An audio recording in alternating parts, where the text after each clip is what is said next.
2 minute देता हूँ, settle down हो जाओ और लिखना शुरू करो, मेरे साथ साथ लिखना।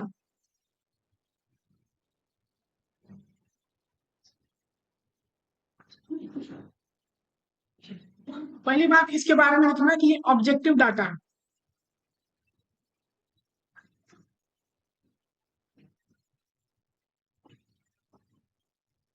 हाँ, अलग अलग लोग अलग अलग चैप्टर पढ़ाएंगे। नर्सिंग फाउंडेशन का सब्जेक्ट। क्या? जी हाँ, टीचर होंगे ना आपके। अरे यार तुम लोग बना के आते हो। इधर से शुरू किया है ना नर्सिंग फाउंडेशन, हम जो पढ़ा रहे हैं कॉपी पलट के इधर से शुरू कर लो, क्या दिक्कत है? हाँ, ठीक है। ए यार मेरी टेंशन नहीं, तुम्हारे घर का बंटवारा हम नहीं कर सकते, लिखो वाइटल साइन।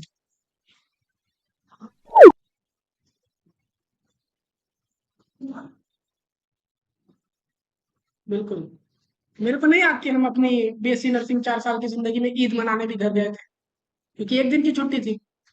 कैसे जाओगे? जाने आने में 2 दिन लगता था। मैंने 17 शादियां छोड़ी है 4 साल में। अभी घर जाता हूँ ना, तो नए नए प्रोडक्ट मिलते हैं, उनका ये कब हुआ, क्योंकि तुम नहीं थे तो। क्लिनिकल में एक दिन भी अपसेंट नहीं होना, और थ्योरी में 80% अटेंडेंस चाहिए। देखो डाटा दो तरह का होता है, एक पेशेंट खुद आके बताया कि देखिए साहब मेरे को ना उल्टी हो रहा है, मेरा सर चकरा रहा है, तो जो पेशेंट खुद बताएगा उसको बोलेंगे subjective data. Vital sign patient खुद बताएगा कि मेरा टेम्परेचर इतना है, बीपी इतना है, नहीं ना, आपको लेना पड़ेगा, फिर ऑब्जेक्टिव डाटा। बात समझ में आई? दूसरी बात, साइन लिखा हुआ है, तो ये एक तरह का क्या है, साइन है। ठीक है।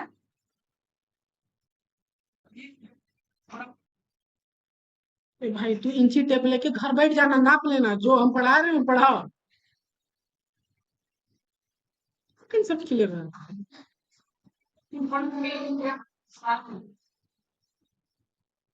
हम एग्जाम्पल देंगे भाई देसी वाला, तो तुम लोग बोलो कि ये ना वो। इससे क्या फर्क पड़ता है कि तुम्हारी वाइफ 35 किलो की है कि 25 किलो की है?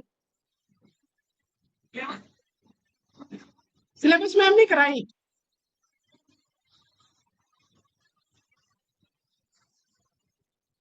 यही है ना है।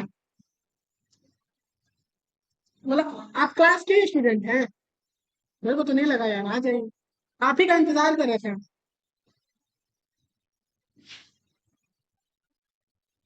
सिलेबस प्रिंसिपल मैम ने बोला कि मैं खुद करा चुकी हूँ, क्या क्या पढ़ना है क्या क्या नहीं। अरे वैसे तुम एक काम करो, 40 पन्ना छोड़ देना आगे, वाइटल साइन कंप्लीट हो जाएगा। 40 पेज।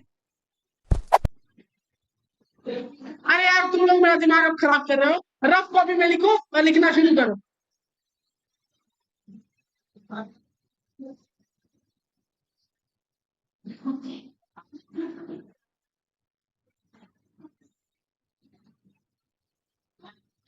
एक बात और देखो, देखो डॉक्टर साहब को ही हम लोग बोलते हैं हेल्थ केयर प्रोवाइडर।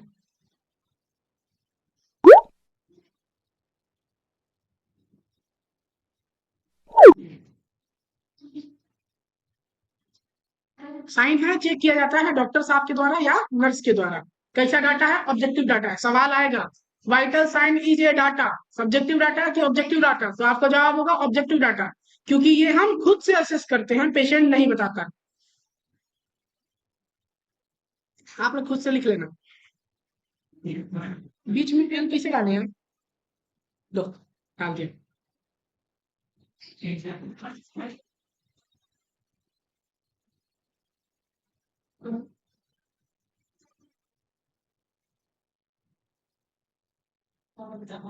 ठीक,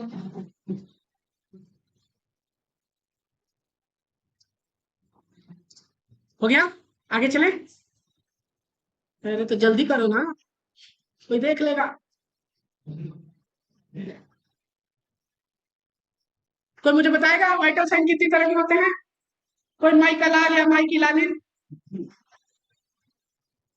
कोई भी? वाइटल साइन कितने तरह के होते हैं? खड़े हो जाओ बताओ यार। गलत या सही बताओ। नहीं लिखो।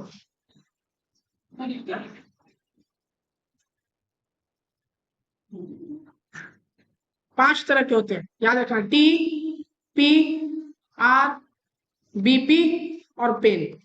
साथ साथ लिखो क्योंकि हम टाइम नहीं देंगे लिखने के लिए। टी फॉर टेम्परेचर,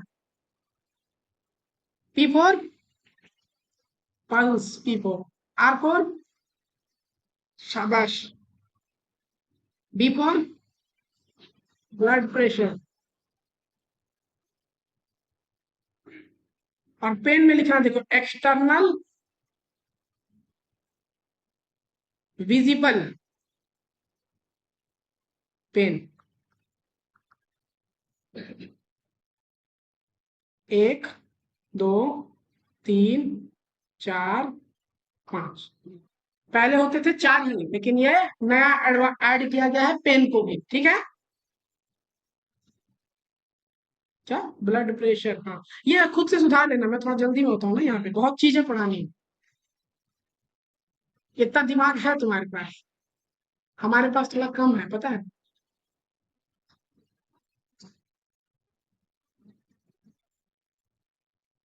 कान और आंख दोनों खुला रखो।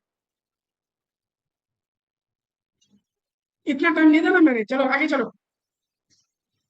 देखो सीक्वेंस कैसे होगा, कितना अच्छा से हो रहा है। छूट जाएगा, टेंशन नहीं लेना, आ जाएगा पीडीएफ ग्रुप में, ठीक है। छूट जाएगा छोड़ दो। मेरा आया था ना। आ गया चुप।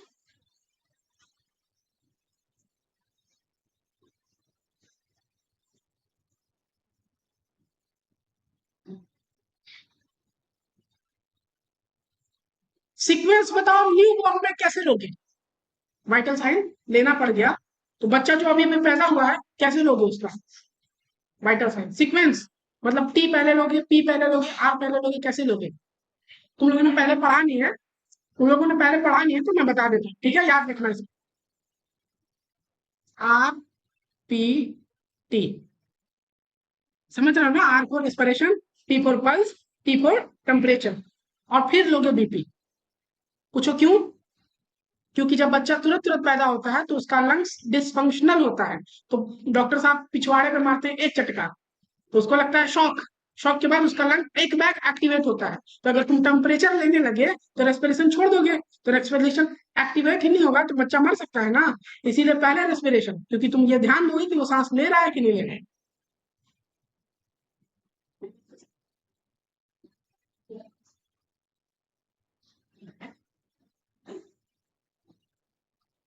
मैंने बोला किसी को सबटाइटल देने को। एडल्ट में टी पहले लोगे, फिर पल्स, फिर रेस्पिरेशन और फिर बीपी। समझ में आ रहा है ना ये कैसे हो रहा है।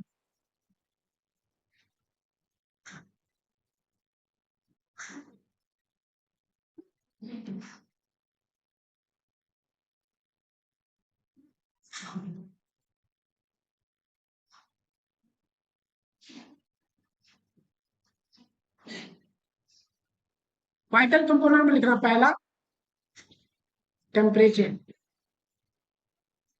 दूसरा पल्स,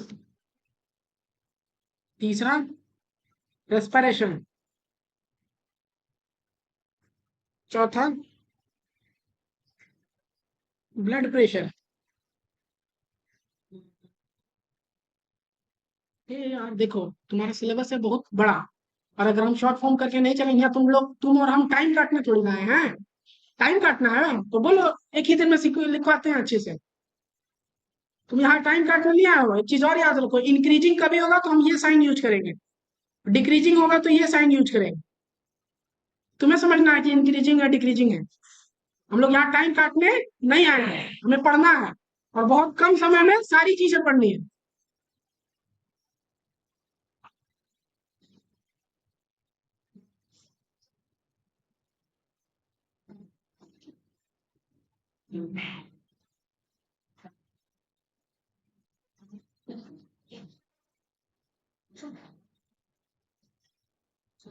तुम लोग काफी कुछ सीख गया अभी। बच्चा में रेस्पिरेशन पहले आर पी टी फिर बी पी, ठीक है। और एडल्ट में टी पी आर फिर बी पी। अच्छा, पेन को कैसे नापोगे? पेन को कैसे नापोगे? जोक्स अपार्ट, मजाक अलग करके पेन कैसे विजुअलाइज करोगे? मैंने तो बोल दिया कि ऑब्जेक्टिव डाटा है, ऑब्जर्व करोगे, टेम्परेचर तो कर लोगे, पल्स भी कर लोगे, रेस्पिरेशन भी कर लोगे, बीपी भी निकाल लोगे, पेन।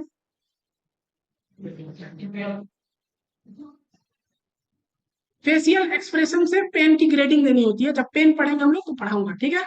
पेन वैसे फेशियल एक्सप्रेशन देख के मार्क करना होता है। जिसको दर्द नहीं है वो खुश रहेगा, जिसको दर्द थोड़ा सा उदास रहेगा, अब बहुत ज्यादा दर्द है तो रोता हुआ आएगा। 1 से 10 तक की रीडिंग होती है, बताऊंगा मैं। आगे चलो, लिखना in emergency condition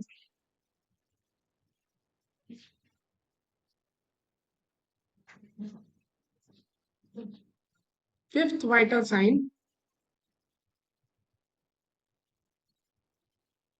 is neuro status examination. Examination है ये, इनका ना थोड़ा सा लिख लेना, एग्जामिनेशन है।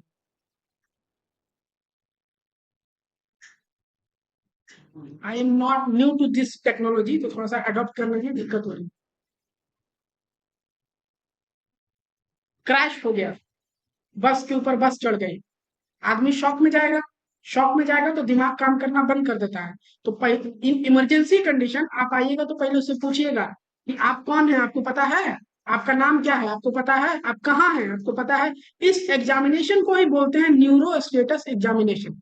समझ में आया? तो पांचवा वाइटल साइन इमरजेंसी कंडीशन में ये हो जाएगा। समझ में आया? आगे चलो,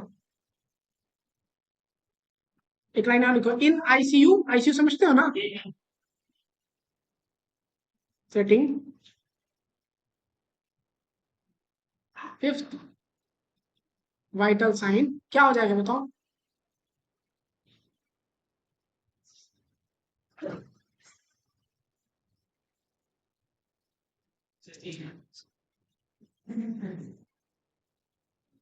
जीसीएस, ठीक है। अगर 3 से कम होगा, लेस देन 3, तो हम देखेंगे O2 सेचुरेशन। आ जाओ अंदर आ जाओ।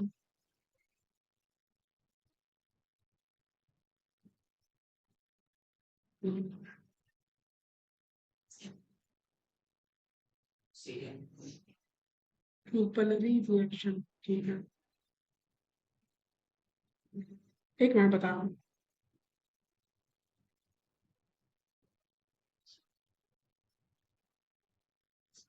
जीसीएस क्या होता है मैं बाद में बताऊंगा, ठीक है। जीसीएस रखने दो ना, ना मैंने तो भाग जाना है। हाँ, जीसीएस ग्लास्कोकोमा स्केल। आईसीयू में मेनली जो बता रहा हूँ, तो बीच में मत, कहानी कंप्लीट होने दो। आईसीयू में जो मेनली पेशेंट होते हैं वो मेनली होते हैं डिस्टॉर्टेड, जिनको सीवियर इलनेस होती है। तो मोस्टली की जीसीएस जो होती है 3 से कम होती है। तो अगर किसी पेशेंट का जीसीएस जो है 3 से कम है, जीसीएस 3 से कम है, तो ऐसे पेशेंट में आईसीयू सेटिंग में फिफ्थ वाइटल साइन है कि हम O2 सेचुरेशन देखेंगे। O2 सेचुरेशन कोविड में देखते थे। और अगर O2 सेचुरेशन नॉर्मल है तो पीपल का रिएक्शन देखेंगे कि आंख टॉर्च मार के हिल रही है कि नहीं हिल रही है। ये भी वाइटल साइन का पार्ट है। समझ में आया? चलो, अगली हेडिंग डालो, लिखो जीसीएस।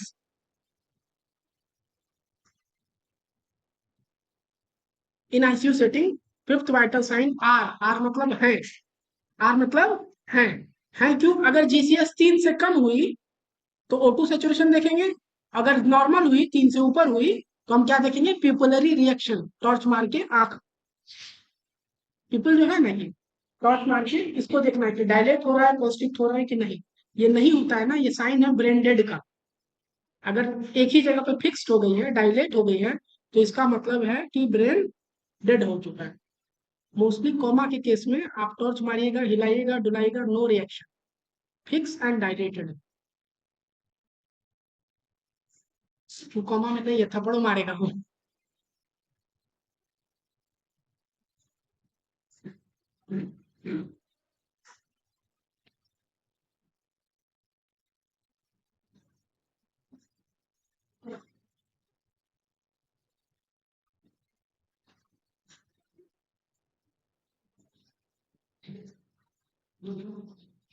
जब वोट देने जाता है तो कौन सी मशीन में बटन दबाता है?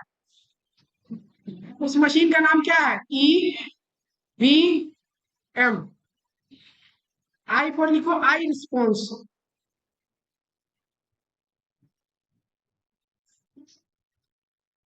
V for verbal response. पैर मत हिलाओ।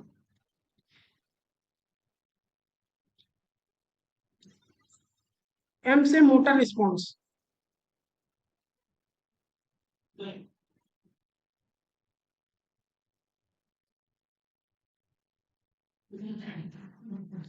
आई रिस्पॉन्स होता है 1 से लेके 4 तक।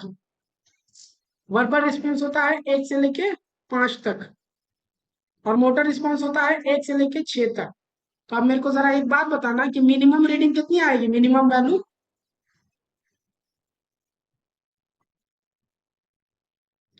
सबसे कम आई रिस्पॉन्स 1 होगा। हाँ कि ना? हाँ कि ना? सबकी आवाज नहीं आ रही है। और सबसे ज्यादा आई रिस्पॉन्स 4 होगा। तो सबसे कम 1, वर्बल में सबसे कम 1 और मोटर में सबसे कम 1, तीनों को जोड़ो कितना आया मिनिमम वैल्यू? और मैक्सिमम वैल्यू क्या आएगी? 4 अच्छे 10 और 5।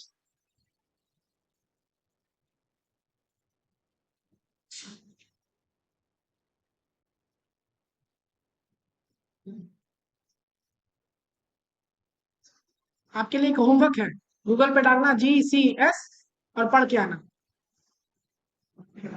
हाँ, जॉब खुलेगा।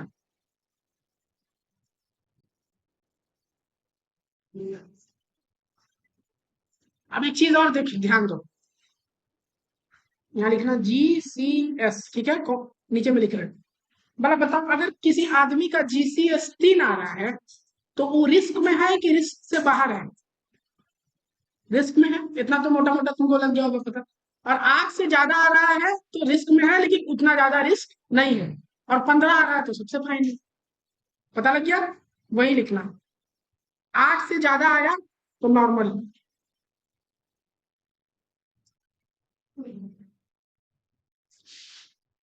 8 से कम आया तो कॉमन।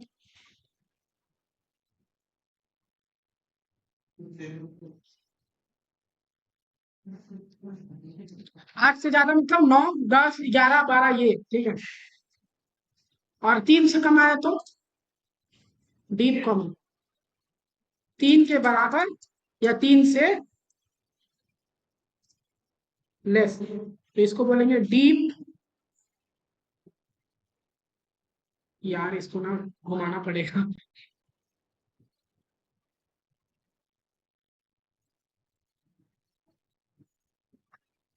3 के बराबर या लेस देन 3 रहेगा तो डीप कॉमन। बात समझ में आई? कोई दिक्कत? जरा पीछे आओ। हमने क्या पढ़ा था? वाइटल साइन ऑब्जेक्टिव डाटा है, चेक किया जाता है नर्स के द्वारा या डॉक्टर के द्वारा। और एक बात और बोला, डॉक्टर को ही हम लोग बोलते हैं हेल्थ केयर प्रोवाइडर। ठीक है, आगे चलो। वाइटल साइन 5 तरह के होते थे। TPR, ऐसे ही याद रखना, TPR और BP और पेन। ठीक है, इतना तो कोई दिक्कत नहीं है। सीक्वेंस क्या, न्यू बॉर्न में कैसे चेक करेंगे? पहले R, फिर P, फिर T, फिर BP। एडल्ट में कैसे चेक करेंगे? TPR और BP। वाइटल कंपोनेंट अगर पूछा जाए कि वाइटल कंपोनेंट कौन कौन से होते हैं, तो 5 कंपोनेंट होते हैं। कौन कौन?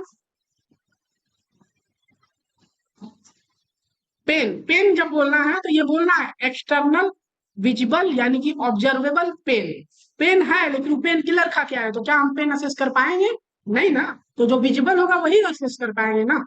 आगे, इमरजेंसी कंडीशन में अगर वाइटल साइन, 5वां वाइटल साइन गिनोगे आप तो पेन नहीं देखोगे, न्यूरो स्टेटस एग्जामिनेशन। ठीक है, बात समझ में आई? इमरजेंसी, गाड़ी लड़ गई, बम फट गया, डिजास्टर हो गया, इस कंडीशन में। ICU में रहोगे तो 5वां वाइटल साइन आएगा O2 सेचुरेशन या फिर पीपल रिएक्शन। शर्त इसकी लिखवा दिया गया, GCS से 3 के कम होगा तो O2 सेचुरेशन देखना है, और अगर 3 से ज्यादा है तो आप क्या देखोगे? पीपल का रिएक्शन। ठीक है, आगे GCS क्या होता है? EVM होता है। EIE for I response, V for verbal response, M for motor response. सबसे कम रीडिंग होती है 1 और सबसे ज्यादा रीडिंग होती है 4, 5 और 6। 4, 5 और 6। EVM 4, 5 और 6 याद रखना। EVM 4, 5, 6, क्योंकि मिनिमम तो सबकी 1 है। जीरो नहीं होती है। कोई बोले जीरो, जीरो नहीं होगा। क्या जीसीएस की रीडिंग जीरो आ सकती है? क्यों नहीं आएगी? क्योंकि मिनिमम वैल्यू क्या है? एक। एक एक एक भी आएगी तो तीन आएगी। तो ये जो बात मैंने लिखवाई कि डी लेस देन थ्री, क्या लेस देन थ्री पॉसिबल है? तो वहां से लेस मिटा देगा। ये बोलेगा कौन? यहाँ देखो, एक चीज लिखी हुई है लेस देन थ्री, तो लेस पॉसिबल है। ये बात बोलेगा कौन? तुम लोग एक्टिवेटेड नहीं हो। कॉन्फिडेंस आते आते आएगा ना। ये सवाल आपकी तरफ से होना चाहिए ना। अगर आप क्लास में है और एक्टिवेटेड है, दिमाग आपका अगर घर में है, तो आपको ये बोलना चाहिए था कि मिनिमम वैल्यू तो होती है एक सर, तो तीन से कम कैसे आएगा? नहीं आएगा। ये आदत डालो, हम बीच बीच में ऐसा सरप्राइज लिखते हैं।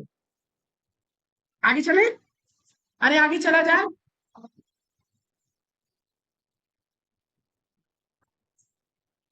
एक नोट डाल के एक पॉइंट लिखना।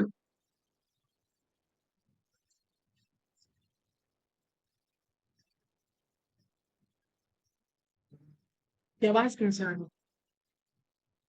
Fixation of people is the best indicator of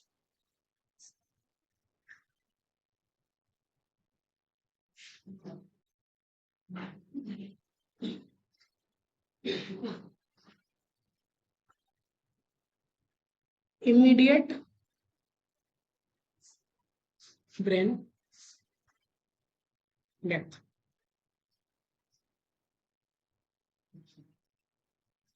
क्या इसको समझने में कोई दिक्कत? किसी आदमी की अगर बिल्कुल फिक्स हो जाती है, तो ये बेस्ट इंडिकेटर है ये पता लगाने का कि इसका दिमाग जा चुका है। समझ गए? जब आईसीयू सेटिंग में जाओगे, तो जब आदमी कॉमा में होता है, तो बार बार उसकी पीपल देखा जाता है। अगर पीपल 2.5 से ज्यादा घंटे से फिक्स ही हो गया है, तो ऐसे आदमी को सीपीआर दे के, इंट्यूबेशन लगा के, या क्या बोलते हैं मशीन जो इंसान को जिंदा रखती है, वेंटिलेटर लगा के कोई फायदा नहीं है, क्योंकि उसका ब्रेन हो चुका है डेथ। तो जैसे आप वेंटिलेटर हटाओगे, वो मर जाएगा। समझ में आया? It is the best indicator of immediate brain death. Brain death किसी भी वजह से हो सकती है। ब्रेन डेथ का साइन ये है कि आपका दिमाग सोया होता है तो ऑर्गन आपके चालू होते हैं। इसका मतलब दिमाग स्लीप मूड में है, डेथ नहीं किया। और डेथ कर जाना मतलब आप सुन रहे हो ऑडिटरी, कोई रिफ्लेक्स नहीं आएगा, देख रहे हो कोई रिफ्लेक्स नहीं आएगा। बात समझ में आई? कोई दिक्कत इसमें? आगे चलो।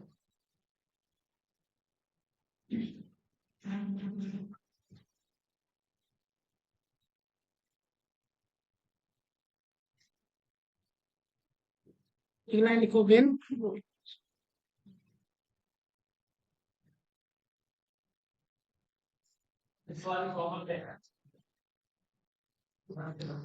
कॉमन और डेथ तो अलग अलग चीजें हैं। देखो, अगर किसी इंसान की सांसें चल रही हैं, सुनना ध्यान से, पूरी क्लास सिर्फ मजाक मजाक की नहीं होती, ठीक है? अगर किसी इंसान की सांसें चल रही हैं, तो आप क्या बोलोगे? वो जिंदा है, मरा है? अगर किसी इंसान में इनपुट आउटपुट दे रहे हो, छाती बाहर जा रही है, तो वो जिंदा है। जब इंसान का ब्रेन डेथ होता है, तो ब्रेन सांसों को कंट्रोल करना किसका काम है? ब्रेन का। नींद को कंट्रोल करना किसका काम है? ब्लड प्रेशर को कंट्रोल करना किसका काम है? तो ब्रेन डेथ हो जाएगा, तो क्या सांस कंट्रोल कर पाएगा कोई?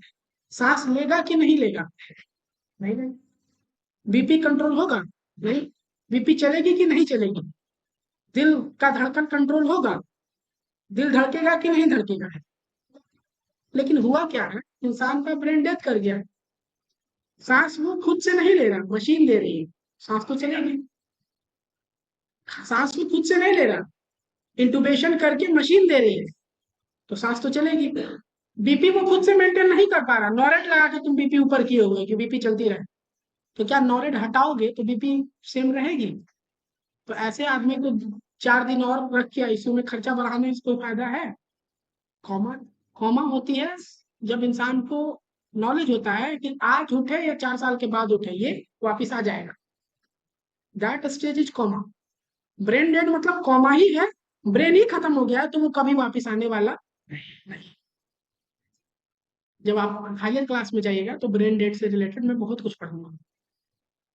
ऐसे आदमी जिनका ब्रेन डेड कर जाए उनको चाहिए कि अपना सारा ऑर्गन तो उनका बढ़िया है, अपना सारा ऑर्गन किसी दूसरे आदमी को डोनेट कर, क्योंकि ऑर्गन तो मरा नहीं है और ब्रेन डेड हो चुका है, इसका मतलब आप तो वापस आने वाले नहीं है। तो अपना सारा ऑर्गन किसी दूसरे को दे दे, हो सके उसे नई जिंदगी मिल जाए। बात समझ में आई? आगे चले, कोई दिक्कत, कोई कंफ्यूजन? अच्छा, लिखना when vital science are taken.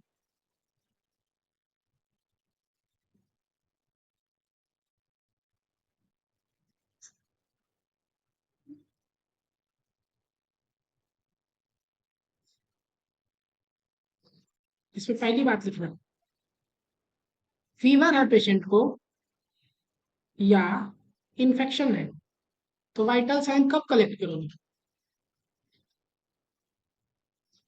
लिखना एवरी 2 से 4 घंटा।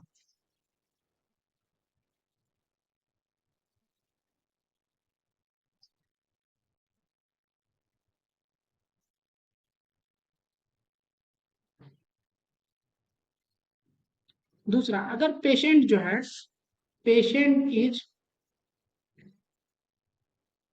कमिंग इन कांटेक्ट विद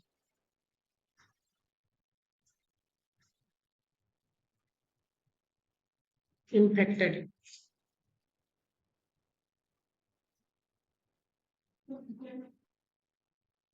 नहीं थोड़ा सा ना तुम लोग के लिए परेशानी हो जाएगी, तुम लोगों को नहीं दिख रहा, इन्फेक्टेड पर्सन। अगर पर्सन है, जैसे इधर तुम्हारा नाम क्या है? क्या? अमरनाथ। आपका नाम क्या है? संतोष कुमार। घर जाओगे तुम्हें पता चला कि अमरनाथ को टीबी था। अब तो तुम वक्त बिता चुके हो अमरनाथ के साथ, अब तो तुम कुछ नहीं ना कर सकते। तो तुम इन्फेक्टेड पेशेंट के कांटेक्ट में आए, ठीक है, तो तुम्हारा वाइटल साइन हर फिजिकल एग्जामिनेशन के टाइम पे है। मतलब जब जब डॉक्टर तुम्हारा फिजिकल एग्जामिनेशन करेगा तब तक वाइटल साइन नहीं। अरे कोई कंफ्यूजन है क्या? P/E को हम लोग बोल रहे हैं फिजिकल एग्जामिनेशन।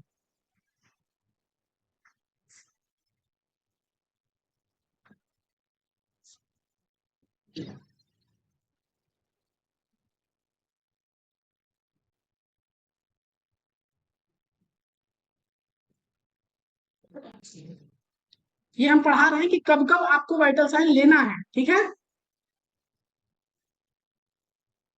तीसरी बात लिखो कि जब जब फिजिकल एग्जामिनेशन करोगे उनको वाइटल साइन लेना है।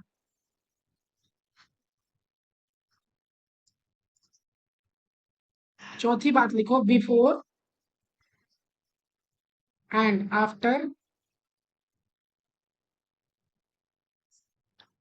Doing an invasive procedure. क्या मैं बताऊंगा भाई, मैं बताऊंगा इन्वेसिव प्रोसीजर क्या होता है। क्या? पीई का ऊपर देखो ना भाई, दिमाग एक्टिवेट रखो भाई। पीई का मतलब फिजिकल एग्जामिनेशन। कॉपी के छत पे लिख लेना, दोबारा हम बताने वाले नहीं है।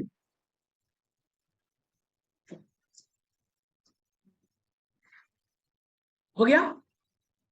आगे देखो देखो,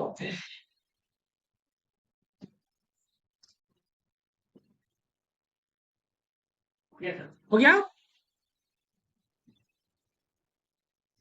अरे नहीं हुआ।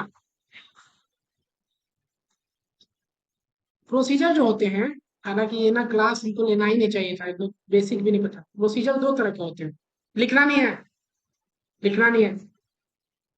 एक होता है इन्वेसिव, एक होता है नॉन इन्वेसिव।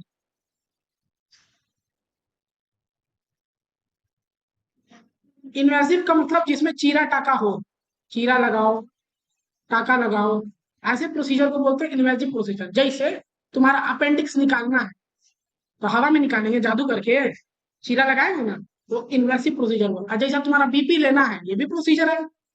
तो बीपी लेने के लिए कोई चीरा टाका लगेगा? Non invasive.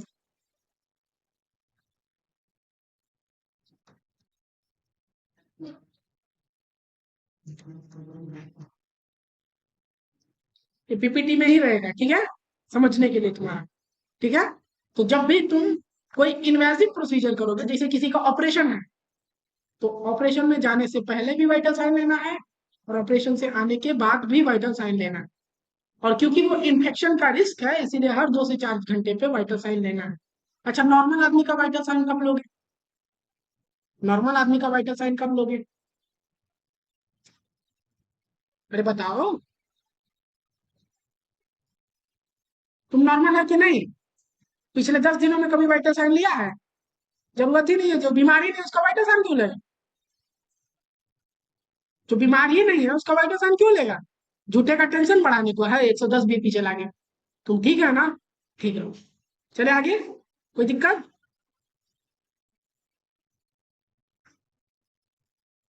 हाँ, एक और चीज, हाँ, यहाँ लिखना पड़ेगा, पांचवा लिखो। Before and after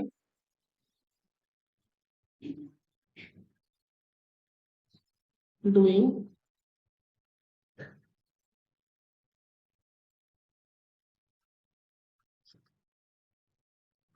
blood transfusion. अब देखो, ब्लड ट्रांसफ्यूजन को आगे हम लोग ब्लड ट्रांसफ्यूजन नहीं लिखेंगे, इसको हम लोग लिखेंगे B/T, ब्लड ट्रांसफ्यूजन।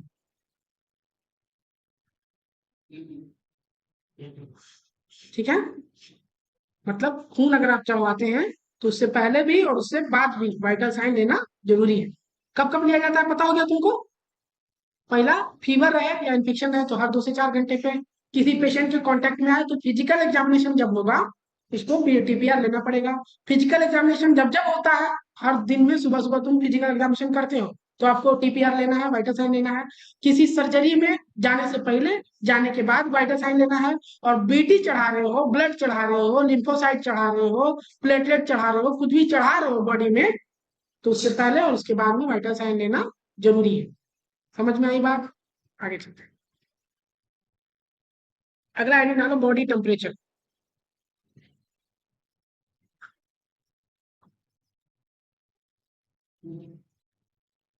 वक्त बता दे रहा, मैं बहुत पागल आदमी हूँ।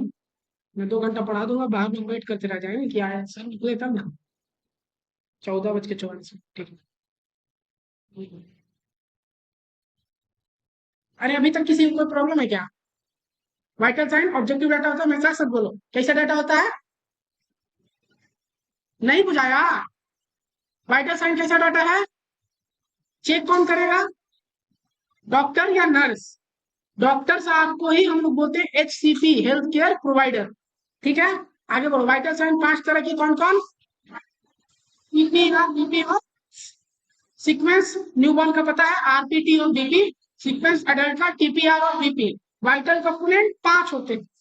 इमरजेंसी कंडीशन में न्यूरो स्टेटस एग्जामिनेशन करेंगे, ठीक है। आईसीयू सेटिंग में O2 सेचुरेशन देखेंगे, तो वो टीप लगा के नहीं देखता है कितना सेचुरेशन है, नहीं देखा कभी? देखा है ना, वही। और पीपुल का रिएक्शन भी देखेंगे, इसे आंख करके टॉर्च जला के देखेंगे कि वो कम ज्यादा हो रहा है कि नहीं, इधर उधर घूम रहा है कि नहीं। ग्लासकोप स्केल ये हो गया। फिर ये हो गया फीवर, कब कब आपको लेना है, अभी कंप्लीट किए हैं। और अगला हेडिंग डालो, बॉडी टेम्परेचर। अच्छा, बॉडी टेम्परेचर में कोई अल्ट्रेशन होए, जैसे ज्यादा हो जाए, कम हो जाए, या बॉडी टेम्परेचर ले दो आप, तो इसका कंसल्ट कौन करेगा? नर्स करेगी कि डॉक्टर करेगा? डॉक्टर साहब।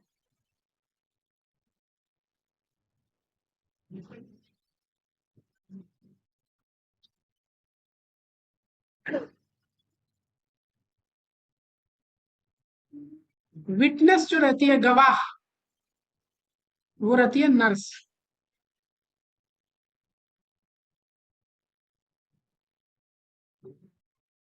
बॉडी टेम्परेचर होता क्या है? बैलेंस बिटवीन, रहने दो, दिख रहा है, हीट प्रोडक्शन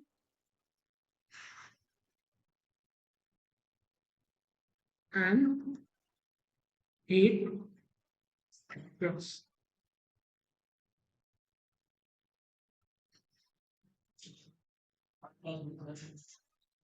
आपकी बॉडी में भोजन है, भोजन का पाचन होता है, एनर्जी बनती है यानी हीट बनती भी है और हीट लॉस भी होती है।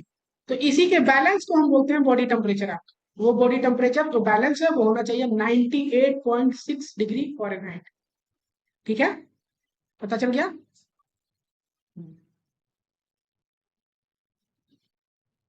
अच्छा, जब हम इतनी बात कर दिए तो बॉडी टेम्परेचर को रेगुलेट करने का काम किसका है? ट्वेल्थ पढ़ के आए ना, बताइए जरा। हाँ सर बोलिए। हाँ बोलिए। नहीं, शायद 20 बच्चों का बचा हुआ है, लैपटॉप नहीं है। मैं क्लास में। हाँ बस 3 बजे फ्री हूँ।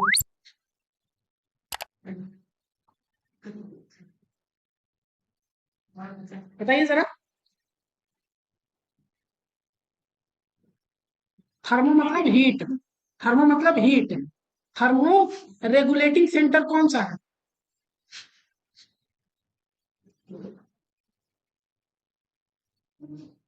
हीट प्रोडक्शन और हीट लॉस को कंट्रोल कौन करता है?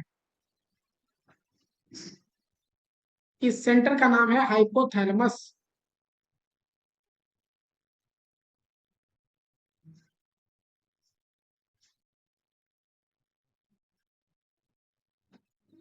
शरीर का तापमान बनाए रखने में जो रेगुलेशन सेंटर है वो है हाइपोथैलेमस।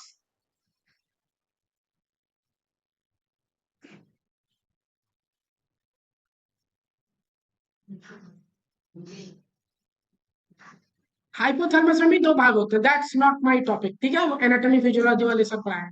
एक होता है एंटीरियर हाइपोथैलेमस, एक होता है पोस्टीरियर हाइपोथैलेमस। ठीक है, क्या क्या करता है वो नर्वस सिस्टम वाले जाने। ठीक है, आगे चले हम। हाँ बोलो, कोई दिक्कत नहीं। कल बताई थी मैं। तो मैम से ही पढ़ना है, बताने से कुछ नहीं होगा, डॉक्यूमेंटेड फॉर्म में होना चाहिए। लिखाना है कि हाइपोथैलेमस क्या करता है, क्या स्ट्रक्चर होता है, ब्लड सप्लाई कहाँ होती है, वेन सप्लाई कहाँ होती है, नर्व सप्लाई कहाँ होती है, सब। The thing should not be in air कि बस बता दिए हो गया, ऐसा नहीं। डॉक्यूमेंटेड होना चाहिए। ठीक है, आगे चले। वो नर्वस सिस्टम का पार्ट है, वो वाले टीचर पढ़ाएंगे। अगर मैं नर्वस सिस्टम पढ़ाता तो आप मेरे से पूछ सकते थे। ठीक है, क्योंकि वो वाला पार्ट मैं कराऊंगा तो वो क्या कराएंगे, इसीलिए आगे चलते हैं। ठीक है। हीट प्रोडक्शन तो होती है फूड से, हीट प्रोडक्शन लिख लो।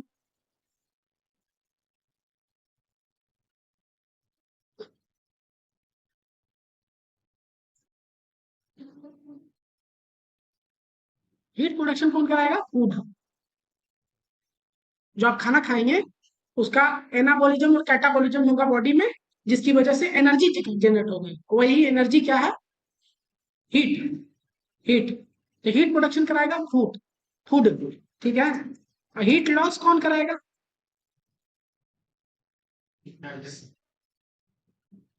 हीट लॉस 5-6 तरीकों से होता है, लिखो हेडिंग डाल के।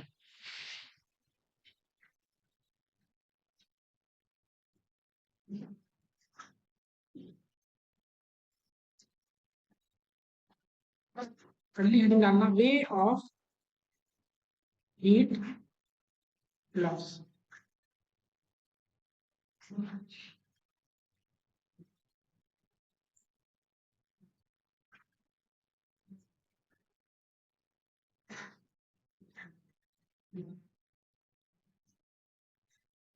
पहला मेथड है कंडक्शन।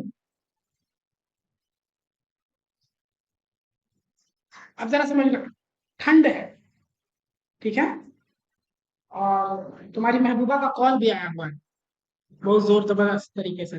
ठीक है, सुन, मैं देखा हूं, मैं महसूस भी किया हूं, कब देखा ठंड में बाथरूम जो समझते हो, किचन है, किचन के शेल्फ पे मार्बल लगा होता है, सुन्न हो गया पिछवाड़ा, बैठ के बात करूंगा। तो जब कोई सरफेस के डायरेक्ट कांटेक्ट में कोई सरफेस आएगा तो हीट लॉस होगा कि नहीं? ठंडा लोहा पकड़ लो, तुम्हारी बॉडी का टेम्परेचर गर्म है, उसकी बॉडी का टेम्परेचर ठंडा है। कभी देखता हो यार सुन्न हो गया बाइक पर बैठे तो, ठंडा में बाइक बाहर खड़ी करना और फिर जाते वक्त बैठना एक बार, पिछवाड़ा सुन्न हो जाता है, बता रहे। अरे नहीं चलाया बाइक, आया ना, तो शून्य क्यों हो रहा है, समझो इस बात को। आपका 98.6 डिग्री टेम्परेचर होना चाहिए था, और बाइक का जो सीट है वो लेदर का बना हुआ है, ठंडा है।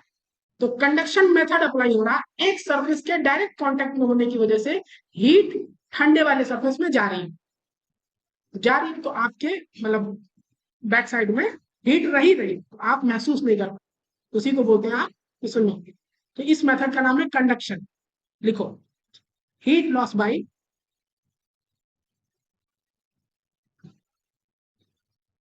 अच्छा बताओ, डायरेक्ट कॉन्टैक्ट होगा कि इनडायरेक्ट कॉन्टैक्ट होगा? डायरेक्ट कॉन्टैक्ट, डायरेक्ट कॉन्टैक्ट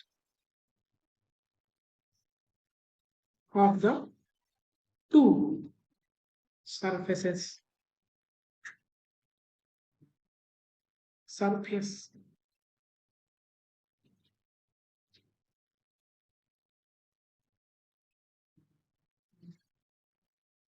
अच्छा, अगर आप मान लो कि आपको बॉडी से हीट लॉस नहीं करवाना है, तो क्या उपाय दोगे?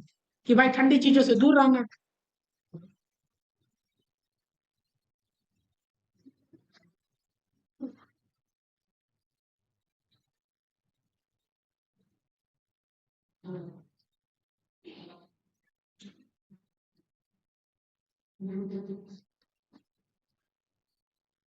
ये प्रिवेंशन है, ठीक है।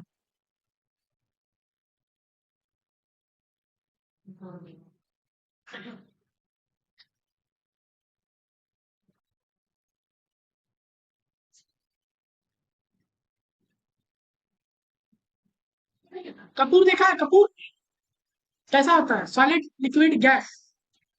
सॉलिड होता है, धूप में रखो, क्या वो लिक्विड बनेगा? इस मेथड को क्या बोलते हैं? इवेपोरेशन। इवेपोरेशन, अगला मेथड लिखो, evaporation.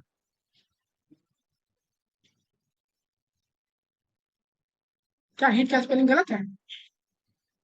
Keep away from cool object, keep away from cool object भी है ना? प्रिवेंशन, अरे प्रिवेंशन, अरे यार, ये उम्मीद नहीं है तुम लोगों से।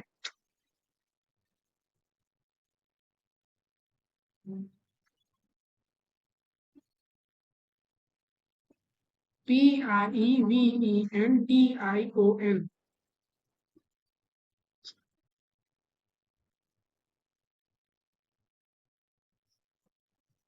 अगला मेथड लिखो, दूसरा नंबर, इवेपोरेशन।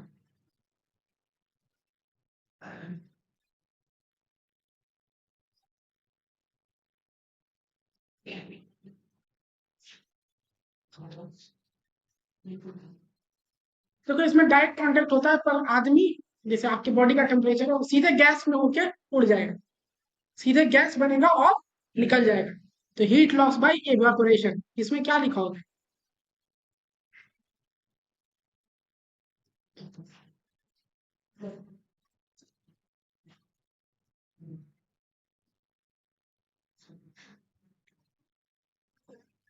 अच्छा, ये लिख लिया।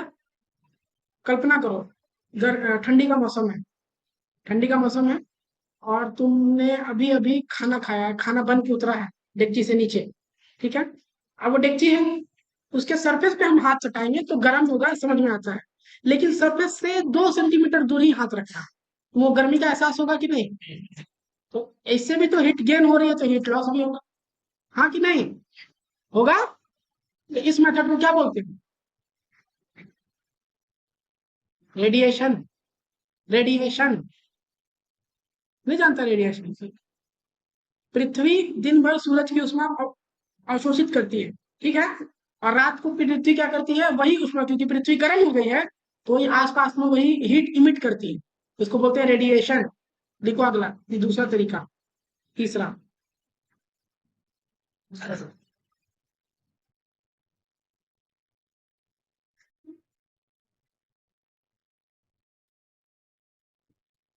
Heat loss by without contact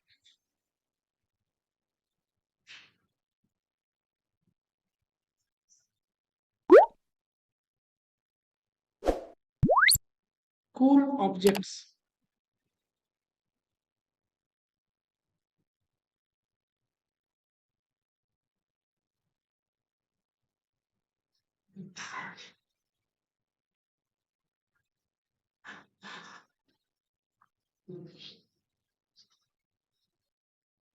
समझ में आया? रेडिएशन कूल ऑब्जेक्ट के टच चाहे मत हो लेकिन आसपास भी रहोगे तो क्योंकि वो कूल है, वो आपके अंदर की जो एनर्जी है, आपके अंदर जो उष्मा है, आपके अंदर जो हीट है, उसको एब्जॉर्ब करेगी। ठीक है। चौथा एक और मेथड लिखना, कन्वेक्शन। अरे तुम्हें टाइम की क्या पड़ी है भाई? कन्वेक्शन है, ठीक है, एन नहीं है, सी।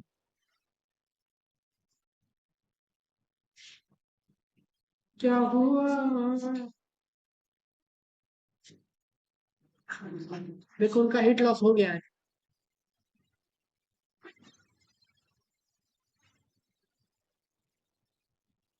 आपका नाम क्या है? आपका नाम? आप कहाँ है, आपको पता है ना? आप कहाँ है? क्लास में BSc nursing first year. Mini mental status examination. Brain active है इनका, ठीक है। ये इसलिए किया जाता है क्योंकि हीट लॉस की वजह से ब्रेन कभी कभी काम करना बंद कर देता है। इसकी वजह से उन्होंने स्टूल ध्यान नहीं दिया, पैर टकराया ना, तो जानना जरूरी है ना कि अलर्ट है कि नहीं, कॉन्शियस है कि नहीं। अगला हेडिंग डालो, लिखो थर्मामीटर। कन्वेक्शन के बारे में बता देता हूँ। कन्वेक्शन क्या होता है? ये गर्म ऑब्जेक्ट है, इसके आसपास ठंडी हवा घूम रही है, समझ रहे हो? तो ये हीट लॉस करेगा, लॉस करके देगा एयर को, और एयर यहां से तो फिर चली जाएगी, नई ठंडी एयर आ जाएगी। तो ये सर्किल बार बार रिपीट होगा। तो गर्म चीज को छोड़ देते हो बाहर तो ऑटोमेटिक ठंडी कैसे हो जाती है बिना कोई कांटेक्ट में आए? समझ रहे हो? तो इस मेथड को बोलते हैं कन्वेक्शन। समझ में आया? इसीलिए हम अपने आप को कमर में लपेट के रखते हैं क्योंकि आसपास की जो हवा है वो ठंडी है। Heat loss by circulating air.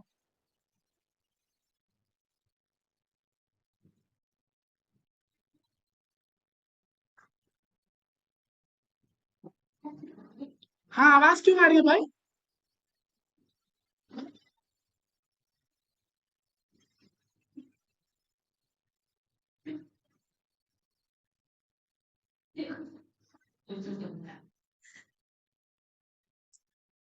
इसका उल्टा एग्जांपल ले लो, लू जब चलती है बिहार में, गर्मी के दिनों में लू चलती है ना, तुम अपना चेहरा ढकते हो, क्यों? क्योंकि आप कोल्ड हो और आपके आसपास वाली हवा बहुत ज्यादा गर्म है, तो अपना हीट देगी ना आपको। इसी में हीट लॉस हमने पढ़ लिया। दो लाइन और लिखो क्योंकि तुम लोग को होमवर्क देंगे इसमें से। हेडिंग डालो थर्मामीटर।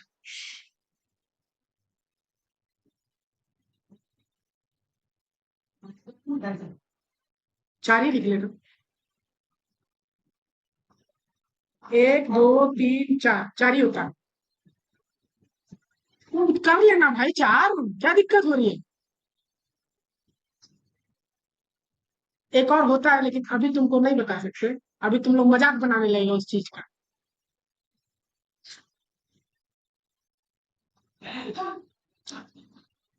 थर्मामीटर हेडिंग डालो और लिखो।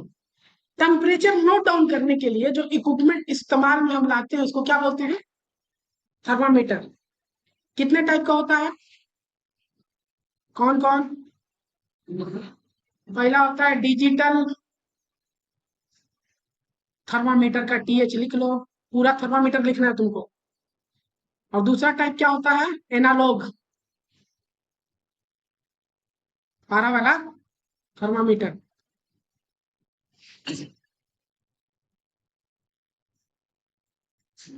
इसी डिजिटल थर्मामीटर को ये भी बोलते हैं पर्सनल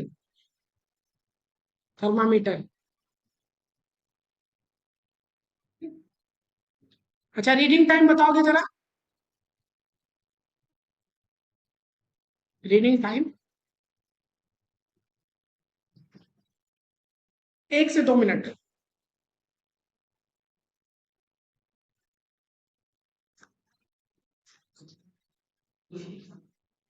1 से 2 मिनट। नॉर्मल बॉडी टेम्परेचर कितना होगा?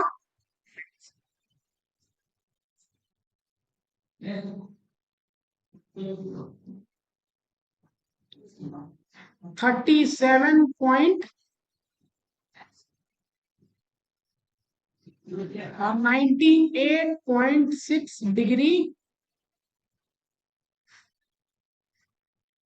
केल्विन। बताइए कोई,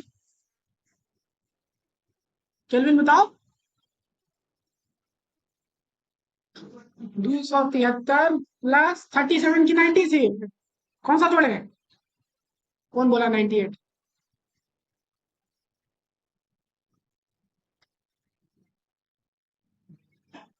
7 3 10 के जीरो, हाथ में लगा।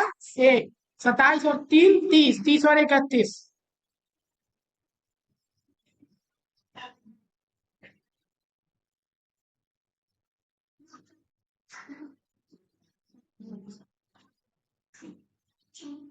ए भाई, फ्रंट पेज वालों को बताओ 310 केल्विन क्या है? क्या पढ़ रहे हैं? नॉर्मल बॉडी टेम्परेचर सेल्सियस में जोड़ते हैं ना 273। उठा ले मालिक, उठा ले।